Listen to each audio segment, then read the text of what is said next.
Hello students, welcome to Sri Vardhaman Vidyalaya online education. So today here we will see the part 2 of an chapter 2 is matter around us pure. So in this part we will study about the type of the mixtures.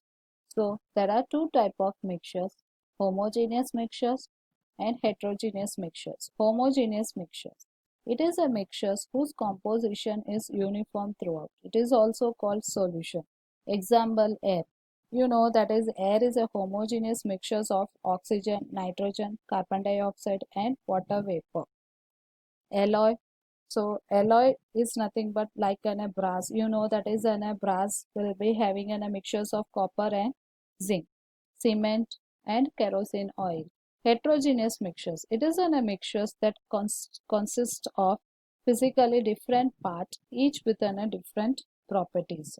So here the example is sodium chloride and iron filling, salt and sulfur powder. So yeah, so this is an mixtures, homogeneous, heterogeneous mixtures and homogeneous mixtures. Here you can see that is a composition is uniform throughout. Here the composition is not uniform, so it is a physically different part and it will be having a different properties. So here that is an example of mixtures, homogeneous mixtures, air, salt water, sugar water, brass and solution. Heterogeneous is in a soil, sand and water mixture.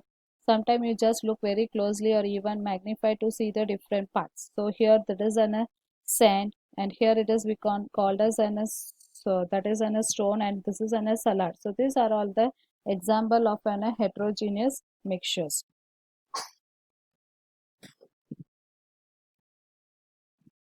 Difference between the homogeneous and heterogeneous mixtures.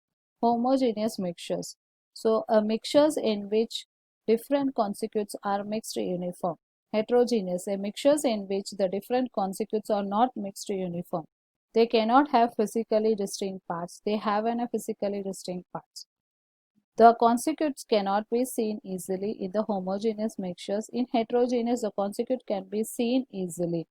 The constituents cannot be separated easily. For example, we cannot separate by using a filter paper. Just like in a sugar solutions, what happens? The sugar will be dissolved. So we cannot separate using a filter paper. The constituents can be easily separated in the heterogeneous mixture. For example, sand and water. We can easily remove an sand from the water using a filter paper. Example, sugar solution, soda water, soft drinks, vinegar, air, etc. Here the heterogeneous mixtures example, sugar and sand mixture, milk, ink, paint, wood, blood, etc. So this is the difference between the homogeneous mixtures and heterogeneous mixtures. Next topic, that is type of solution. So there are the different types of solutions. They are on the basis of dissolving nature of liquids, on the basis of nature of solvent, and classifications on the basis of solubility power of solute and classifications on the basis of size of solute particles. So first we will discuss about on the basis of dissolving nature of the liquid. You must have noticed that when you dissolve the sugar or salt in water, it just vanished after a few seconds or minutes. The reason is that it gets mixed in water. But if we add oil in water, it does not vanish and is seen floating on its surface. So it is due to this reason some substance can mix into each other and some do not. So let us learn about it in detail. So they are divided into three types. They are miscible, immiscible and partially miscible solution. First, miscible liquid. The miscible liquid means the liquid that completely mixed into each other to form a solutions are miscible liquid. For example, alcohol when added to the water get completely dissolved, means completely mixed. The another example is that an salt when added to the water it also get completely mixed. So these are the examples of miscible liquid. Partially miscible liquid. The liquid which can dissolve in another liquid only up to the some extent to form a solutions are partially miscible liquid. So in partially miscible liquid, not all the solid particles will be dissolved, but only in some extent it will be dissolved. So for example, ethylene glycol in chloroform. Next, immiscible liquid. The liquid which do not mix into each other are immiscible liquid. Example, oil and water. So you can see the oil and water. When you mix an oil and water, it will be shows in a three layer, just like. So it will not be completely mixed. So this is an immiscible liquid, and this is an example of an immiscible liquid. Second type, on the basis of nature of solvent. So we have seen that it is not only water in which we can dissolve the substance. We can make use of other substance as well. For example, carbon tetrachloride, benzene, alcohol, etc. and many more reagent. So we have another classifications based on the nature of solvent. First, aqueous solution. Second, non-aqueous solutions. So what is aqueous solution? The solution in which the solvent is water is an aqueous solution. For example, salt solution. So in salt, the salt is in a solute and water is in a solvent. So that way we called as a salt solution. So when the in any solutions, if a water is in a solvent, and that type of solutions we are called as an aqueous solution. Non-aqueous solution, the solution in which the solvent is other than water is a non-aqueous solutions. Example, alcohol, benzene, etc. So here we can see that is some of a substance which will be dissolved in alcohol and benzene, and some of them it will not be dissolved in the water. So that type of solutions we are calling as a non-aqueous solution. Third, classifications on the basis of solubility power of solvent.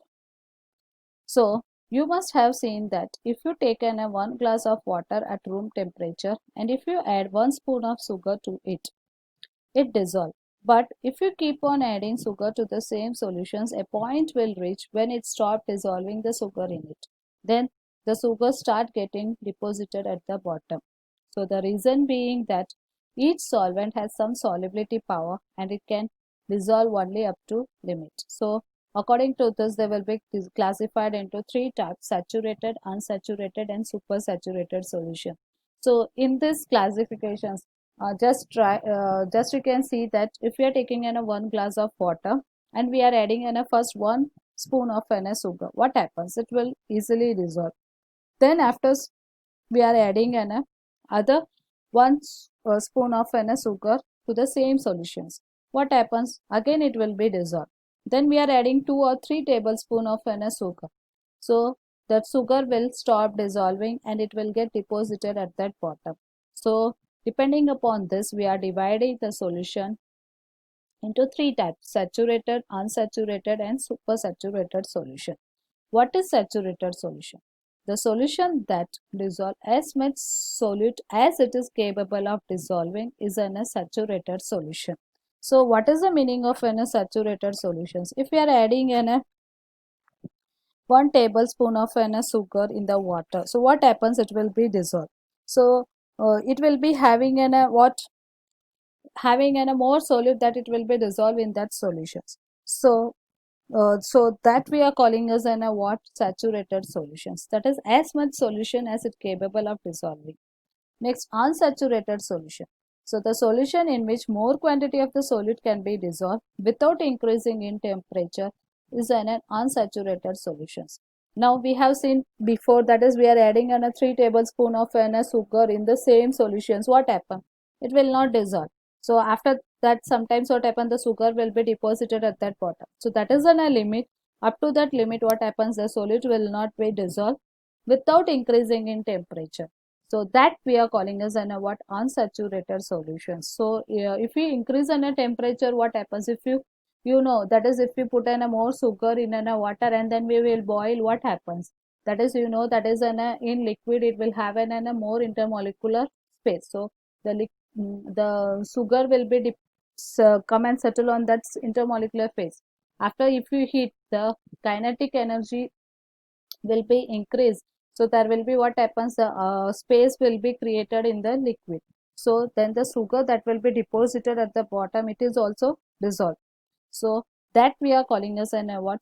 Supersaturated solution. Now supersaturated solution, the solution in which the solvent dissolve an amount of the solute greater than its solubility. Solubility limit is over. When we increase the temperature, what happens? The solubility limit will be increased. So the large amount of a solute can be added in this one. So that we are calling as a what? Supersaturated solution. So it is formed at high temperature, then slow cooling it to the lower its solubility.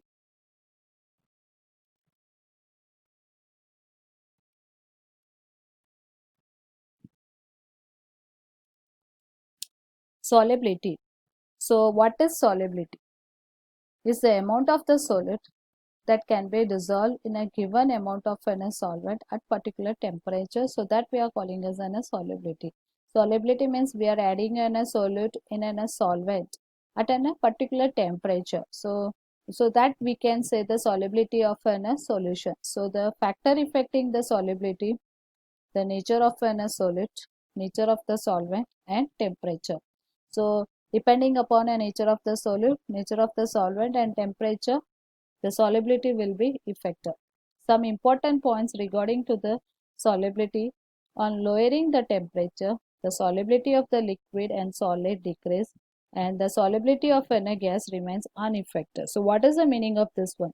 You know that is a solubility of a liquid and the solubility of a solid will decrease on lowering the temperature. If you can see the example, the liquid can be converted into a solid state, that is water will be changed into an ice. You have studied already in a first chapter, that is a solid have a very less intermolecular space than a liquid, and liquid will have a more intermolecular space than a solid. So when temperature will be decrease, what happens? The solubility power of a liquid and solid will be decreased. Why? Because when the temperature increase, what happens? The kinetic energy of a molecules will be increased, and there is a space will be vibration is take place, and the space will be created on the solid and liquid. So when the lowering temperature, what happens? The solubility of the liquid and solid will decrease. But what about to the gas? The gas will remain unaffected because there will be more space in the gas. Next, on increasing the pressure, the solubility of the gas increases, and for solid and liquid it will remain unaffected. So when the pressure will be increased, the solubility of a gas will be increased, but solid and liquid solubility will remain unaffected. So this is about a solubility and some important points. Next is an fourth classifications on the basis of size of solid particles. You must have made a solution of sand in water, sugar in water, and milk. They do not look the same. So let us predict the nature of this solution into three classifications: true solution, suspension solution, and collided solutions. So in the next part, we will study about the true solutions, suspension solutions, collided solutions, their properties and difference. So hope you all are understood this one. Thank you. We will meet in the next part of this video.